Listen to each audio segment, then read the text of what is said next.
Hello everyone, you're welcome to Sankofa of an African series, and my name is Gabriella. Well, today we're going to be discussing someone who is pretty much legendary, and she achieved something that seemed impossible. We're going to be discussing the first female pharaoh of Egypt, Hatshepsut.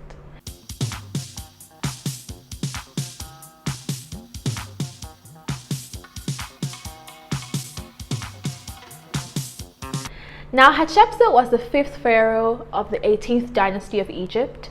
She ruled from 1479 to 1458 BCE. Now, BCE actually stands for before the contemporary era. She was the first female ruler of ancient Egypt to reign as a male with the full authority of pharaoh. Hatshepsut is such a unique name, and it means foremost of noble women, or she is the first among noble women. She began her reign as regent to her stepson Thutmose III, who would succeed her, and initially ruled as a woman, as depicted in statuary. In around the 7th year of her reign, however, she chose to be depicted as a male pharaoh in statuary and reliefs, though still referring to herself as female in her inscriptions. She reigned during a period known as the New Kingdom, which was from around 1570 to 1069 BCE, and is regarded as one of the best pharaohs Egypt ever had. Although she is sometimes cited as the first female ruler of Egypt, or the only one, there were women who reigned before her, such as Mer-Neith, who reigned around 3000 BCE in the early dynastic period. Sobeknefru, who reigned from 1807 to 1802 BCE in the Middle Kingdom, and Tuasret, who reigned after Hatshepsut toward the end of the 19th dynasty. Now, Hatshepsut, who wasn't the first nor the last female ruler of Egypt, is undoubtedly the best known female ruler of ancient Egypt after Cleopatra VII, and one of the most successful monarchs in Egyptian history. There's a bit of controversy around Hatshepsut, and the reason for this is that according to Egyptian tradition, no woman should have been able to assume the full power of pharaoh, which was something that other female rulers of Egypt never did. Further, her name was erased from her monuments following her death, which strongly suggests that someone, most likely Thutmose III, wanted to remove all evidence of her from history. Later scribes never mentioned her, and her many temples and monuments were often claimed to be the works of later pharaohs. Her existence only came to light fairly recently in history, when the Orientalist Jean-Francois Champollion, who lived from 1790 to 1832 and is most famous for deciphering the Rosetta Stone, found he could not reconcile hieroglyphics indicating a female ruler with statuary obviously depicting a male. These hieroglyphics were found in the inner chambers of Hatshepsut's temple at Deir el-Bahri. All public recognition of her had been erased. Since the Egyptians believed that erasing one's memory from history hampered one's afterlife, it is believed that whoever removed her from public knowledge did not wish her ill after death, and so preserved her name in more secluded areas. It has also been suggested that her name was simply overlooked in some places out of the public eye. Hatshepsut's building projects were numerous, after all, and it is certainly possible that those responsible for blotting her name out simply missed some. Efforts to erase Hatshepsut from memory were ultimately unsuccessful. However, as she is well known today as one of the greatest pharaohs of ancient Egypt. Now let's take a look at Hatshepsut's early life and rise to power. Hatshepsut was the daughter of Thutmose I, who lived from 1520 to 1492 BCE, by his great wife Ahmose. Thutmose I also fathered Thutmose II by his secondary wife, Nofret. In keeping with Egyptian royal tradition, Thutmose II was married to Hatshepsut at some point before she was 20 years old. During this same time, Hatshepsut was elevated to the position of God's wife of Amun, the highest honor a woman could attain in Egypt after the position of queen, and actually bestowing far more power than most queens ever knew.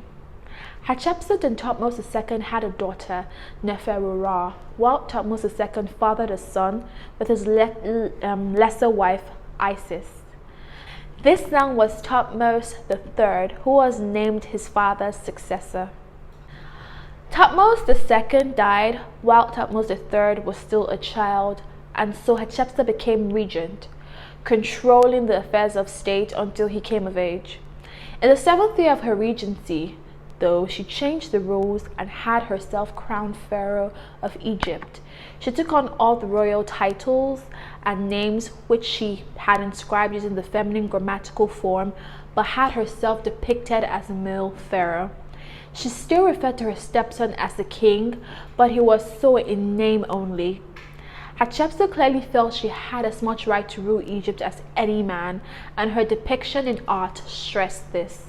Recognizing that she was in uncharted waters, Hatshepsut took steps to legitimize her reign quickly.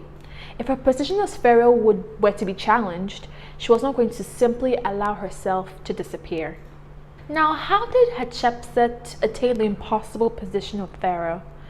In ancient Egypt, it was practically impossible for a woman to be pharaoh. So how did Hatshepsut attain this seemingly impossible feat? Well, according to Egyptologist Karakuni, the following reasons may have been possible. One of this could have been privileged birth as a princess. She was also the king's sister and the king's wife. Also, reliance on women in Egypt to act as decision makers for boy kings too young to rule, which was what saw Hatshepsut become pharaoh. She had to act as regent to her stepson, Thutmose III. Another thing could have been a succession crisis within an authoritarian regime that demanded Hatshepsut's rule, and the opportunity to take the throne alongside the boy king Thutmose III. The exact reasons for taking kingship are not clear, but when she became king, she took the title king and not queen. Now let's take a quick look at Hatshepsut's early reign. Hatshepsut began her reign by marrying her daughter to Thutmose III and bestowing on Neferuara the position of God's wife of Amun in order to secure her position. Even if she were now forced to relinquish power to Thutmose III, she would still be in a strong position as his stepmother and mother-in-law, and further, she had her daughter in one of the most prestigious and powerful positions in the land. These precautions were not enough, however, and she legitimized her reign by presenting herself not merely as Amun's wife in ritual, but as his daughter. She claimed that Amun had appeared to her mother in the form of Thutmose I and conceived her, thus making her a demigoddess. She furthered her legitimacy through reliefs on public buildings, showing Thutmose I, making her his co-ruler, claiming that Amun had earlier sent an oracle predicting her rise to power, and linking herself to the expulsion of the Hyksos some 80 years before. The Hyksos were a Semitic people who established themselves at Avaris in Lower Egypt and gradually assumed enough power to control the region. They were defeated and driven from Egypt by Amos of Thebes, which initiated the period of the New Kingdom.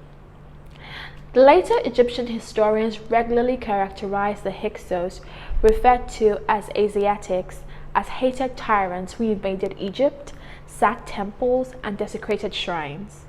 Even though these claims were all either exaggerations or untruths, the Egyptian memory of the hated Hyksos was strong, and Hatshepsut made good use of that. Now let's discuss Pharaoh Hatshepsut's exploits.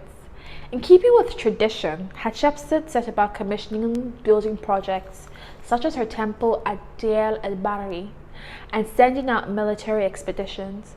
The exact nature of the military campaigns is unclear, but the objectives were the regions of Syria and Nubia. It is likely that the campaigns were launched simply to uphold the tradition of Pharaoh as a warrior king, bringing wealth into the land through conquest. There could have also been a continuation of Thutmose I's campaigns in those regions, further legitimizing her position, or they could have been fairly provoked. The pharaohs of the New Kingdom, the Age of Empire, placed great emphasis on keeping secure buffer zones around the country to avoid a repeat of what they saw as the invasion of the Hyksos. In all her projects, campaigns, and policies, she relied on the advice and support of one of her courtiers, a man named Senenmut, whose relationship with the queen remains mysterious. Several statues show him holding Princess PHARAOH, whose mentor and steward he became before Hatshepsut's accession. He was in charge of all of Hatshepsut's grandest projects, including her famous temple. Hatshepsut's greatest efforts went into these building projects, which not only elevated her name and honored the gods, but employed the people. The scope and size of Hatshepsut's constructions, as well as their elegant beauty, attest to a very prosperous reign. None of her projects could have been completed as they were if she were not in command of a wealth of resources. Hatshepsut's expedition to Punt, which is modern-day Somalia, was her crowning achievement in her own eyes. Punt had been a partner in trade since the time of the Middle Kingdom, but expeditions there were expensive and time-consuming. That Hatshepsut could launch her own expedition, especially one so lavish, is a testament to how prosperous her reign was. Now on to Hatshepsut's disappearance.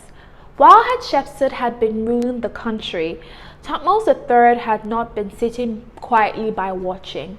She gave him command of the armies of Egypt, and it has been suggested, most notably by Egyptologist James Henry Breasted, that he survived her reign by proving himself useful as her general and more or less keeping out of her way. In about 1457 BCE, Thutmose III led his armies to put down a rebellion from Kadesh, which is known as the famous Battle of Megiddo, a campaign possibly anticipated and commissioned by Hatshepsut, and afterwards her name disappears from the historical record. Thutmose III backdated his reign to the death of his father, and Hatshepsut's accomplishments as pharaoh were ascribed to him. When and how she died was unknown until recently. Egyptologist Zahi Hawass claimed to have located her mummy in Cairo's museum's holdings in 2006. An examination of that mummy shows that she died in her 50s from an abscess following a tooth extraction. Thutmose III went on to become a great pharaoh known as the Napoleon of ancient Egypt for his brilliant military victories. Later in his reign, he had all evidence of his stepmother erased from monuments and all evidence of her reign destroyed. PHARAOH had died long before, and there was no one at court, it seems, who had the power or inclination to change this policy. The wreckage of some of these works was dumped near her temple at Deir el-Bahari, and excavation brought her name to light along with the inscriptions inside the temple, which Champollion was so mystified by. Although there may have been many theories over years as to why Thutmose tried to blot Hatshepsut's name from history, the most likely reason was that her reign had been unconventional and departed from tradition.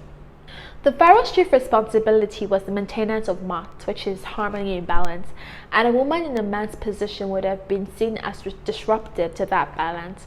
The pharaoh served as a role model to his people, and it is possible that Thutmose III feared that other women might look to Hatshepsut for inspiration and try to follow her example, thereby departing from a tradition which maintained that men should rule Egypt and women should only be consorts, as it was in the beginning of time when the god Osiris ruled with his consort Isis. The Egyptian belief that one lives on as long as one's name is remembered, however, is exemplified in Hatshepsut.